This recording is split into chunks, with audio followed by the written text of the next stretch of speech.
Well, we've got a few things to talk about this morning. So we're post the bird apocalypse and the cold weather. The ground's still frozen, so I'm still using a, let me zoom out here. The ground's still frozen, so I'm using a big long drill bit to put standers in. Not terrible, but it's not ideal. Let's see, what do we got to talk about? So, learning experience, the bird apocalypse. So we had 3 weeks, not continuous, but pretty much right next to each other, 3 weeks of really cold weather, you know, in the teens and below zero kind of weather. And the birds came in and did a fair bit of damage. And as far as I can tell, it was the red-winged blackbirds a little bit, but mostly the starlings, the black starlings. And I've heard that could be a problem, and this year it was a problem for us. Now, luckily, on our end, it wasn't disastrous. Let me zoom up, you can get a better look at these cows.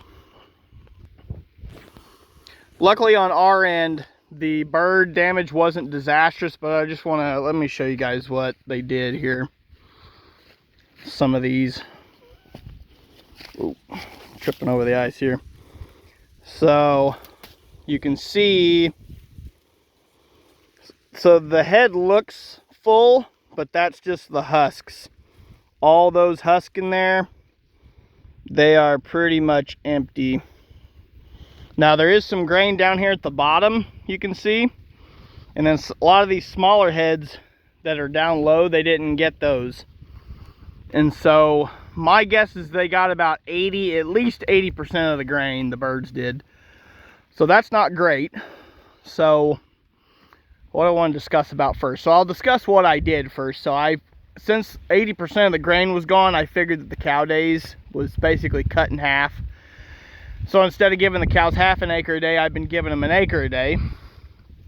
And what I'm pleasantly surprised to find out is actually the cow days, because the grain was gone, the cow days didn't exactly cut in half, because when I doubled their acreage, they started leaving behind quite a bit of leaf and wastage, which is not good, but I'm glad to see that.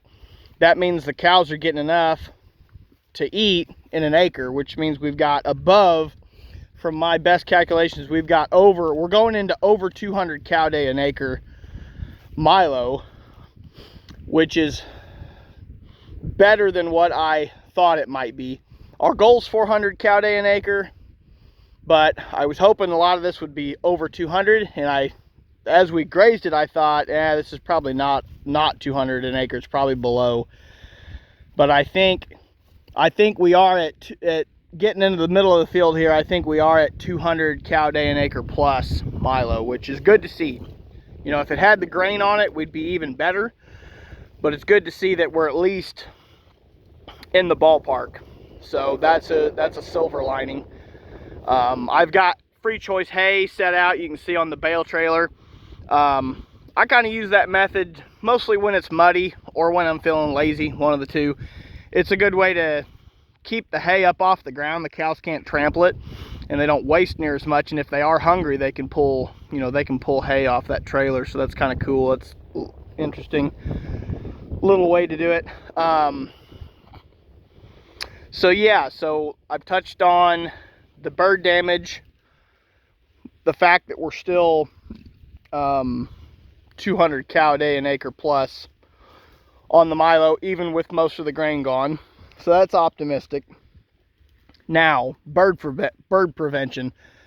I did quite a bit of research online last night, and they make Milo varieties that are high in tannins. So if you look at Milo, there's anywhere from the white food grade Milo to red to bronze to brown to almost black. And I don't think they call it black. I think the brown is if you have a Milo that looks like black, it's technically a brown. But the browner, the darker the Milo grain is, the higher in tannins it is, and the less the birds like it. But the cows don't mind the tannins as bad from what I I think, and from what I understand. So I think there's a couple things we're going to do next year to try to mitigate the birds.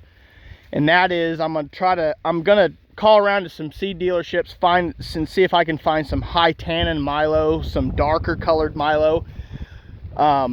This Richardson is what the cows are in now, is a Richardson seed company. I really like Richardson. I liked how the plant performed, but the birds absolutely decimated it. So, and I don't know if that was because of the variety or the fact that this Richardson was planted late and the grain heads were not robust and the seeds were small, and the birds really like those smaller seeds. That could be a factor.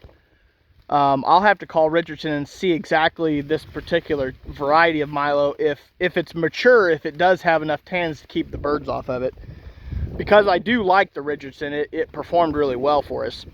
Now the other field that you can't see from where we're at, it's got Pioneer 85P75 variety Milo planted in it.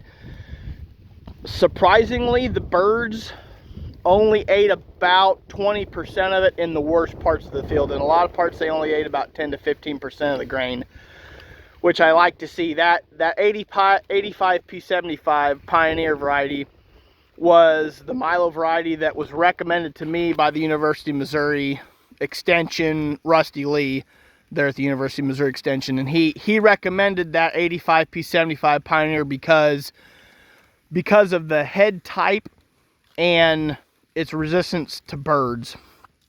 It also so happens that the 85P75 is some of the highest yielding, highest producing Milo that Pioneer's got. So it's a really good, I really like how the 85P75 did. But I still feel like we can do a little bit better, because these birds kind of, to be honest, the birds kind of got me freaked out a little bit. I thought they were going to eat me out of house and home. They didn't. They caused some damage. Could have been worse, but it could have been better too. So I'm kind of on the hunt now for a high tannin variety that will keep birds off. I found a couple online. There's a company down in Texas called, I think it's called S&W. S&W Seeds, where they've got a lot of Milo varieties, and one in particular that is a bird repellent Milo. It's not bird repellent, but a bird resistant Milo. The only problem with it is it's a really early maturing variety, which means it probably doesn't yield. It probably doesn't yield super well, or it doesn't yield as well as the medium to late maturing varieties. And so you're probably going to take a yield hit, and that's going to be a problem with us in the fact that we're trying to get to 400 cow day an acre Milo. And I don't think an early maturing variety of Milo is going to quite get us to where we want to be. And so, so yeah, we're going to play around with that. I'm going to call some seed dealers, probably call Rusty Lee and see if he's got any recommendations, and just kind of see how we can mitigate this going into 2025. I'd say our fallback plan is to just plant Pioneer 85P75. And I don't mind doing that, but at the same time, like I said, the birds kind of got me a little bit scared, to be honest. And like I said, I would rather, I guess the point is I would rather be working in the direction of eliminating the problem with birds than opposed to just sitting back and saying, oh well, this is good enough, you know, we'll give up 15 to 20% to the birds on any given year if they want it. I'm not really a fan of that.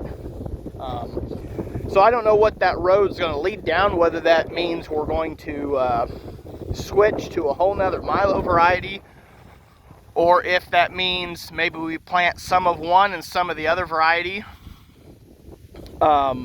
You know, maybe we'll plant a little bit of 85P75 and a little bit of a new variety that's more bird tolerant.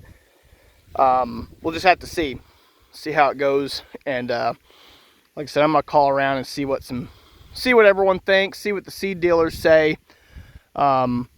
like I said, I think I've found I've found at least one good seed variety that I think that should be you know, more bird tolerant. So yeah, we'll see, and we'll just kind of keep looking and just keep plugging forward.